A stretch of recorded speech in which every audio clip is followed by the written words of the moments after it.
직업에 전혀 관계가 없던 사람이 장사를 처음 하는데 딱 한 번만에 성공하는 경우가 있습니다. 과연 그들이 단순하게 운이 좋아서였을까요? 저는 처음 장사를 하는 초보 사장님들을 굉장히 많이 만나고 있습니다.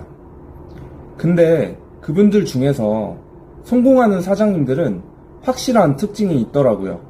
오늘은 그 특징을 모두 풀어보겠습니다.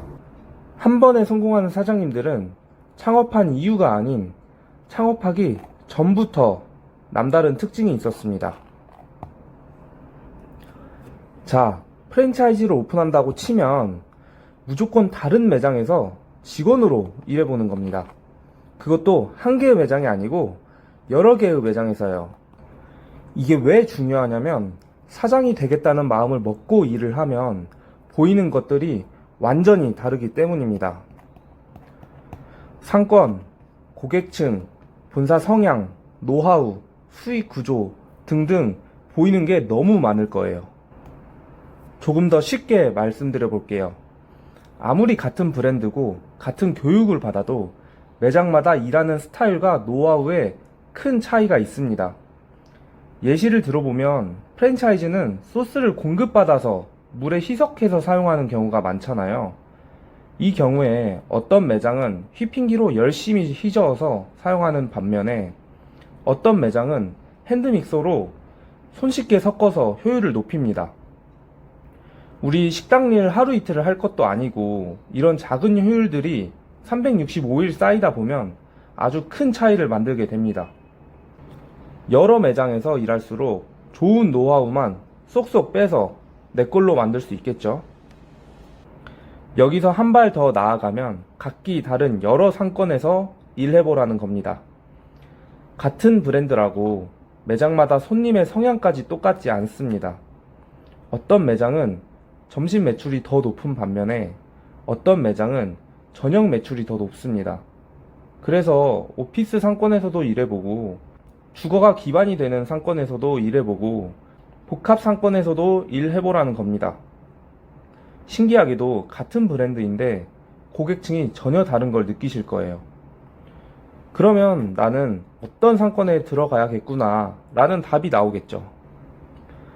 마지막으로 직원으로 일을 하면서 관점을 달리 하셔야 합니다. 본사의 공급품이 얼마나 되는가, 그 종류와 가격 등을 파악해 보는 거죠. 강제 품목의 수량이 너무 과하다면 나의 마진이 그만큼 줄어든다는 뜻이겠죠. 그리고 본사가 다양한 마케팅을 할 거예요. 그 주기가 얼마나 되고 어떤 종류의 마케팅을 주로 하는지 파악하셔야 합니다. 할인 프로모션만 주구장창하는 본사가 있는 반면에 콜라보나 미디어 노출 등 다양하게 시도해보는 본사가 있을 겁니다. 어떤 게 정답이라고는 말을 못하겠지만 정말 매출과 마진에 도움이 되는 마케팅이었는지는 현장에서 사장의 반응을 보면 알 수 있을 겁니다. 이러한 경험을 해보고 다시 본사와 가맹 상담을 받아보면 들리는 게 다를 거예요. 저는 창업의 가장 중요한 부분을 차지하는 게 창업의 전 단계라고 생각을 해요. 상권과 본사와의 어떤 계약은 바꿀 수가 없습니다. 정말 신중해야 하는 영역이에요. 그냥 옆에서 누가 꼬시면 꼬시는 대로 넘어가지 마세요. 매번 말씀드리지만 결과는 그 누구도 책임져 주지 않습니다. 지름길은 없습니다. 앞으로 제가 계속 잔소리도 해드리고 좋은 정보도 드릴게요. 공부하셔야 성공합니다. 오늘 영상이 도움이 되셨다면 구독과 좋아요 꼭 눌러주세요. 그래야 다음에도 좋은 영상 놓치지 않을 겁니다. 오늘도 화이팅입니다.